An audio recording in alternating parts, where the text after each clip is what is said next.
What you cooking? Same thing I've been cooking the past 15 years with the hope of poisoning you. Ain't working so well. Not yet. Be honest, though.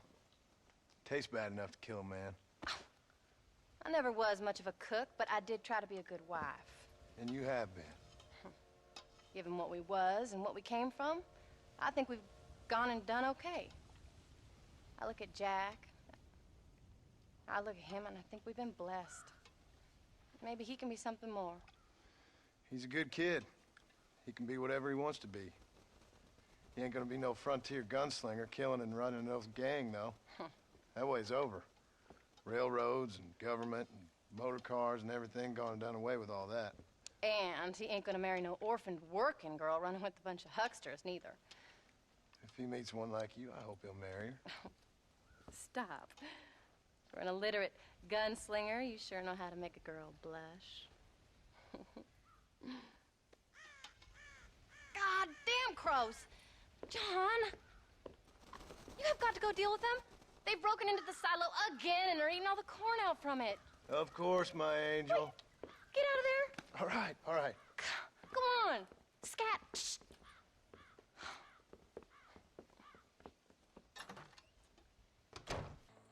John, we got a telegram from some lady friend of yours, a Bonnie something or other. Something you ain't telling me? Bonnie McFarland. She's a friend. Saved my life when I went after Bill and nearly got myself killed again. Oh, and now you two's in the habit of sending each other letters. How very nice.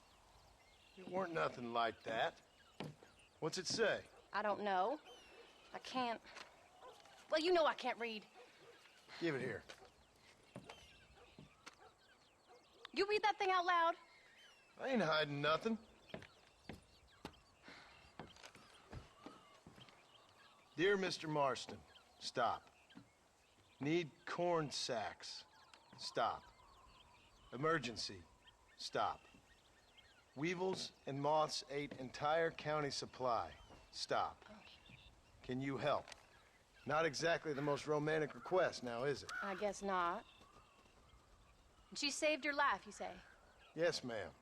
Well, then you're gonna have to help her and her family out. We've got a plentiful supply of corn sacks over near the silo. About the one thing Uncle didn't manage to have stolen while we was gone. Okay. Hurry back, John. And John, what's she like? You know. A little bit like you, I guess. She's a woman in a man's world. John, wait! Maybe I should meet this McFarland woman. What are you waiting for? We better hurry.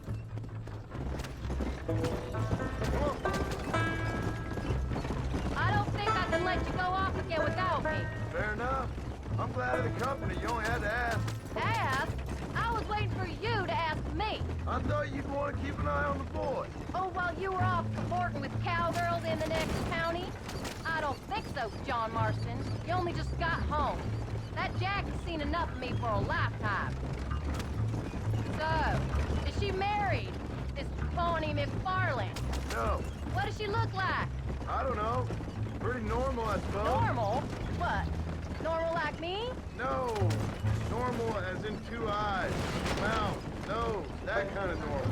Besides, ain't no woman fine as you. A little flattery. Now we're finally getting somewhere. If you find yourself in a hole, the first thing to do is stop digging. Another pearl of wisdom from John Marston. I sure do miss those. I never took you for the jealous type, Abigail. I ain't jealous so much as curious. You heard what she wrote. It's just some corn. She saved my life, and she was decent enough to me, so I owe her this much at least. How did she save your life anyway? She found me half dead on the side of the road and took me to the doctor. Most folks would have left me there. Half dead from what? Bill didn't take so kindly to me visiting unannounced. Bill never did like surprises. How was he? Same as he was when we left. Angry and dumb. Taking his revenge out on the world. People down there was really scared of him. Of Bill? You gotta be kidding me. He was only frightening if he was afraid of dumb fools. Bill weren't so bad, but when Dutch went crazy, Bill took it hard. For a while, we all you saw before they did. Maybe. But there was still kind of a family. A family that left you for dead. You knew the truth, John, and they hated you for it. Where did they take you? Who? Those government bastards. Where did they hold you and Jack? I ain't sure. They kept their eyes covered there and back. Can't have been too far from here, though. They treat you right? It ain't the first time I've had a gun to my head, John. You're forgetting your marriage proposal. Very fun. No, they learned pretty quick what would happen if they laid a finger on me. Sons of bitches. It wasn't them or being there. I didn't care about that. I've been in far worse situations. You came.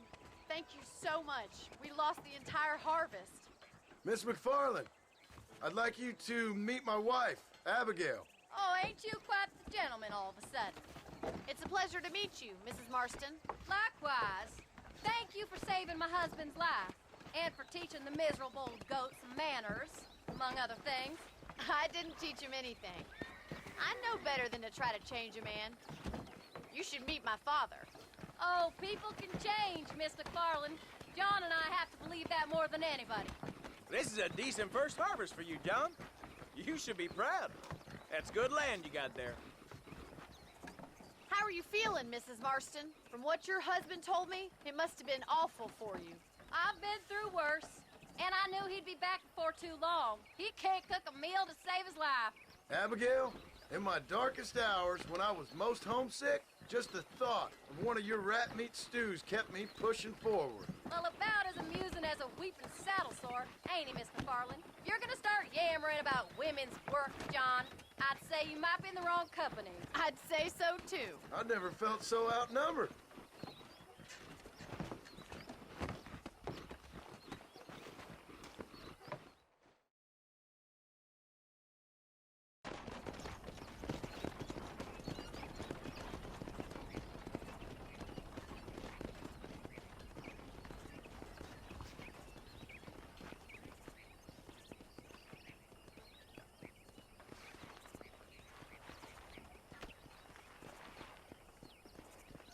Ma'am?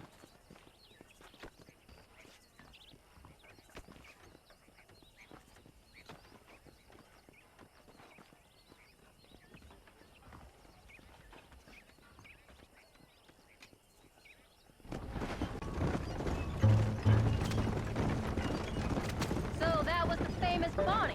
That was her, all right. She's pretty. She's normal, like I said. Well, you always wanted to be a rancher. I'd have thought she'd be just your thing. The perfect rancher's wife, if I ever saw one. I already got a rancher's wife. I'm only teasing. I like her, and I'm glad she saved your life. Most of the time, anyways. The McFarlands are good people. She did blush better than a shepherd's sunset when she saw you, though. I have that effect on women. You clearly had one too many blows to the head. You ain't wrong about that, Mrs. Marston. That's quite a ranch they got there. That'll be us someday. As soon as we get back on our feet. I don't know, John. How many times can we start again? An outlaw and a working girl. We ain't exactly farmers. We are now. Forget that life. It's over. Do you really believe that? We have to. It's the only way we'll ever have a future. The life we led, that doesn't go away. It's never over. You think those government men are just gonna leave us alone now? The old gang's dead. I did what they asked. And that's it? The life of crime forgiven? We're back together, ain't we? Till they decide you owe them something else. Sometimes I think I was the stupid one for believing I could get out. Maybe Dutch, Bill, and Javier were just being honest with themselves. You ain't perfect, John, and I sure ain't. But you're better than they are. And they were. Maybe we can't change. But we gotta try, for Jack's sake. Even if we have to start again 100 times. It's better than going back to what we were. How's Jack doing? Angry, upset. He's been through a lot. I hope he's gonna be all right. It's gonna take time. For a while, his world was safe. Normal, even. Then it got turned upside down again. You ain't saying much about it. I've tried to talk to him, but how do you explain any of this? What do you say when he asks about Uncle Bill and Uncle Dutch? They were family when he was a little boy.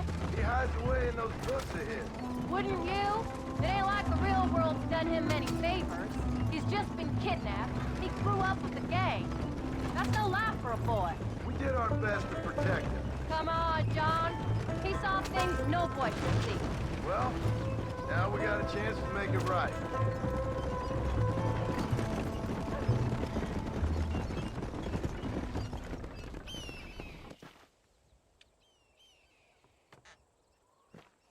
We did good today, John.